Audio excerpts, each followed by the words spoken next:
And we are back, mga kapatid. Hallelujah. Pasensya na po dahil nag-re-live tayo, Sister Michelle.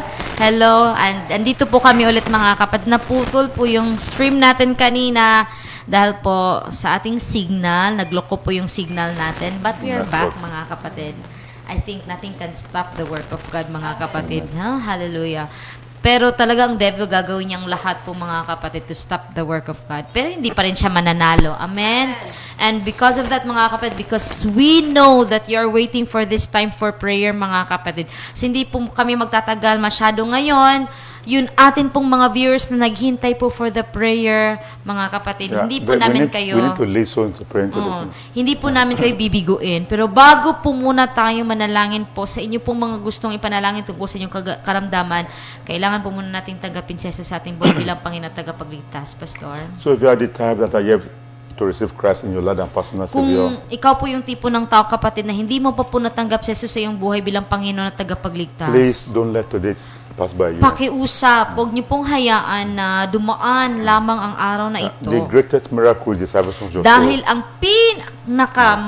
higit o pinakamalaking milagro ay ang kaligtasan po ng ating kaluluwa. Christ came and died for souls. Like Si Kristo po ay namatay para lang po sa atin upang tayo ay, ang ating mga kaluluwa ay And mailigtas. what will it profit a man? You gain everything, you have everything, and you lose your soul in the Ano fire. po ba yung kabutihang It doesn't maidudulot worth it. sa isang taong na nakuha niya man ang lahat pero yung kanyang kaluluwa naman ay masasadlak sa So impyerno? please, to be part of God's people in heaven, Kaya, come now, open your kung heart, gusto po give your life nating to maging Jesus. kabahagi sa buhay na walang hanggan sa kalangitan, kailangan po nating ibigay ang ating buhay sa Panginoong It costs you Jesus. nothing. Dahil libre naman po Only ito to at wala close po your itong eyes, bayad.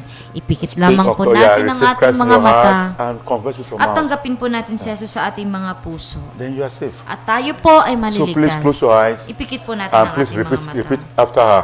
At Yeah. tayo po ay Make manalangin. sure you say those words out. Yung verbally, panalangin po please. para sa kaligtasan na si Sister Then Michelle po ang after maglilid. I'll pray with you. I'll Kailangan po mismong sa ating mga bibig ay lumabas ang mga kataga ng panalangin sa kaligtasan. Sister Michelle. Tayo po ay manalangin, mga kapatid. Amen. Hallelujah. Panginoong Jesus, Panginoong Jesus, ako'y nagpapasalamat ako'y nagpapasalamat sa iyong dakilang pag-ibig. sa iyong dakilang pag-ibig sa akin. Inaamin ko, Panginoon, Inaamin ko, Panginoon, na ako ay makasalanan na ako ay makasalanan at nangangailangan ako at nangangailangan ako ng kapatawaran ng kapatawaran sa lahat ng mga sa kasalanan lahat ng mga kasalanan na aking nagawa.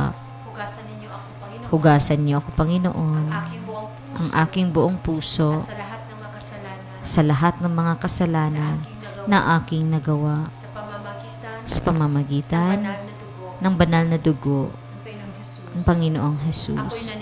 Ako'y Ako'y naniniwala naniniwala na ikaw ay namatay na ikaw ay namatay sa sa krus at sa pangatlong araw at sa pangatlong araw ay nabuhay ng muli ay nabuhay na muli upang ako ay bigyan ng buhay na walang hanggan. Salamat, Panginoon, Salamat, Panginoon, sa kaligtasan. At sa araw na ito, ay tinatanggap ko ikaw bilang aking Panginoon at personal na manliligtas. Sakupin niyo po, Panginoon, ang aking buong buhay at simula sa araw na ito, gabayan po ninyo ako sa lahat ng katotohanan sa pamamagitan ng iyong banal na Espiritu.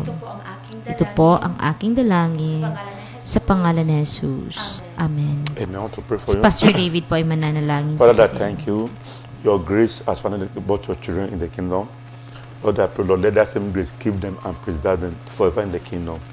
King of glory, never allow anything of the world to take them back into the world. They keep them alone in the kingdom as the apple of your eye. I pray for you and I bless you and your family in the name of Jesus Christ. I cover your family, your future, your career with the blood of Jesus Christ. And I declare as you come to Christ today, finally, Lord, you will never have any situation to regret that decision. In the name of Jesus Christ, God will keep you, preserve you, and bless you, and watch you forever without turning back or draw back by His Spirit in the name of Jesus Christ. And I declare you to be a true blessing for the expansion of God's kingdom on the earth in the name of Jesus Christ. I thank you, Lord, for such a salvation, Daddy. Blessed be the name. In Jesus' precious name I pray. Amen. Hallelujah. The one thing that I know for you now is to locate a true living church. Ang susunod niyo pong gawin mga kapatid ngayon ay kailangan niyo pong maghanap ng isang true living Church church. that are pattern after God. Yung church yeah. po na naka-pattern after Because sa not every Diyos. church are pattern after Then, hindi God. po lahat ng simbahan na nakaayon po sa pamamaraan ng Diyos. Just from now till maybe in 1 week time, keep praying. Say, Lord, please lead me to where you are. So from now mga kapatid, kailangan niyo pong manalangin na, Lord, gabayan niyo po ako kung saan ko kayo mahahanap. Order my step to the church where you are Gabayan in niyo charge, po where I can grow Ang in your aking word. mga hakbang kung saan ako makakakilala sa inyo at mag-grow. Until I come across such a place, never At allow me to kung have hindi- a peace of mind, Kung Lord. hindi pa ako makakahanap, Make me to be Lord, restless. hindi ko pa mahanap yung church na para sa Until I locate akin. that church and Gawin niyo worship po, that Panginoon, church, na hindi make me to be ako restless. mapakali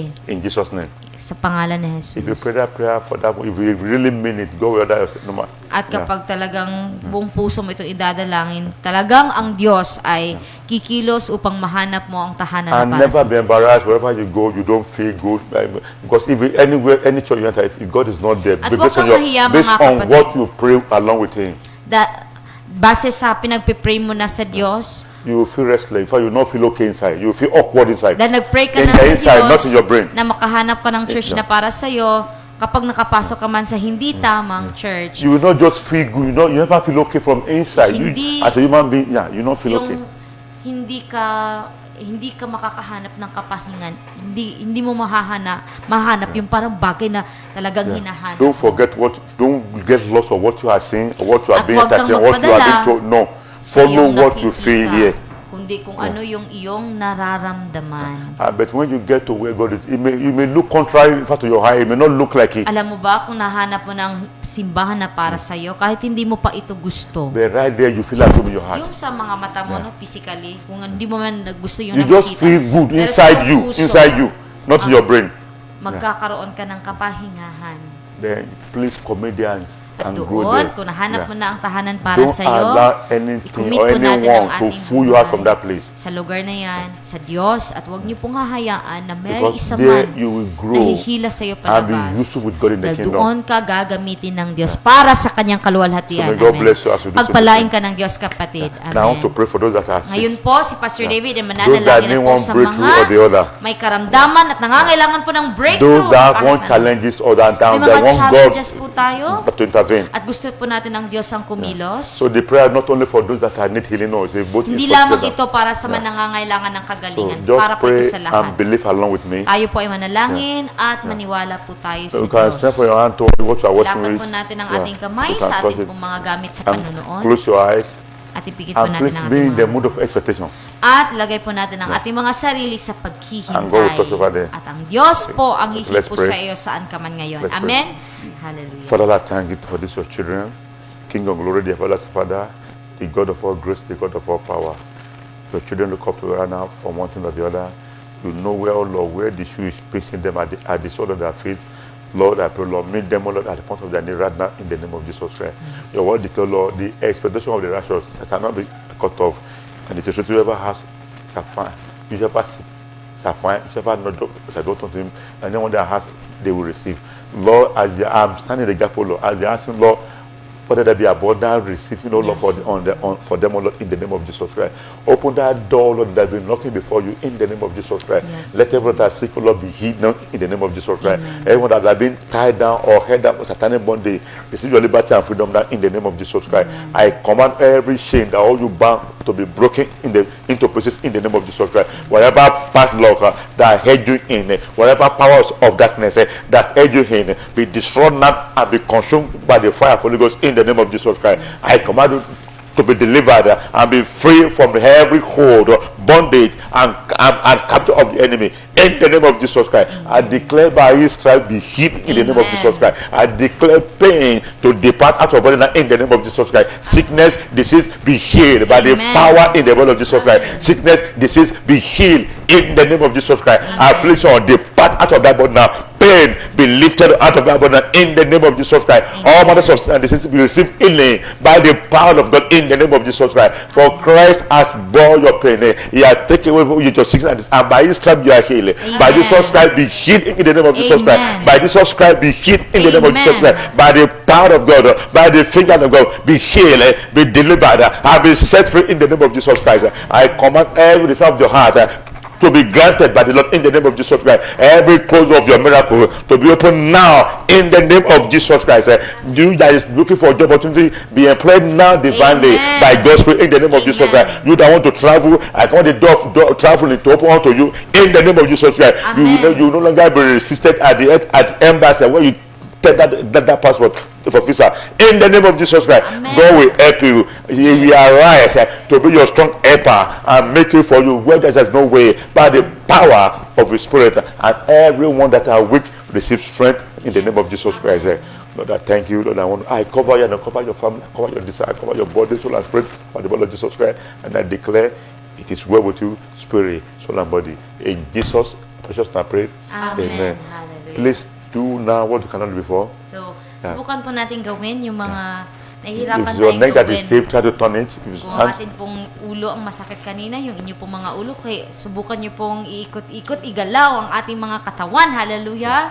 At ang Diyos po, naniniwala po kami na ang Diyos po na ating pinaglilingkuran na siya pong humipo sa inyo ngayong gabing ito. Amen.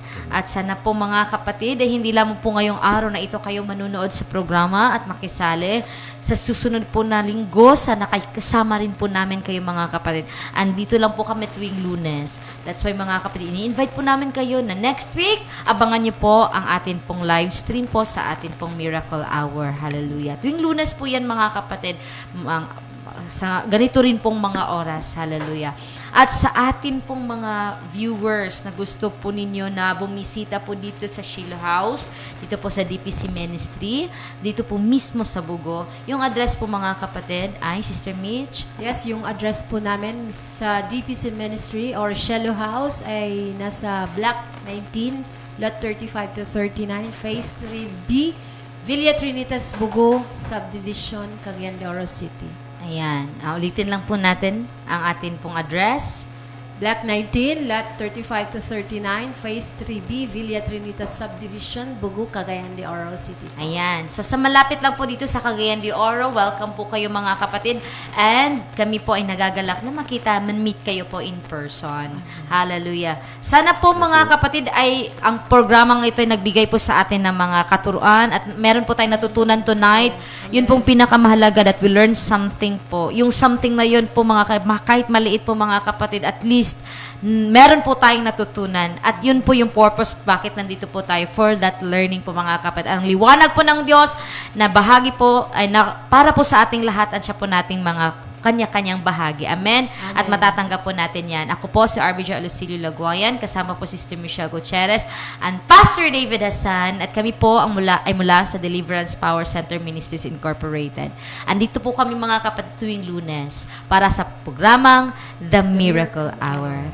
God bless po everyone. See you next week.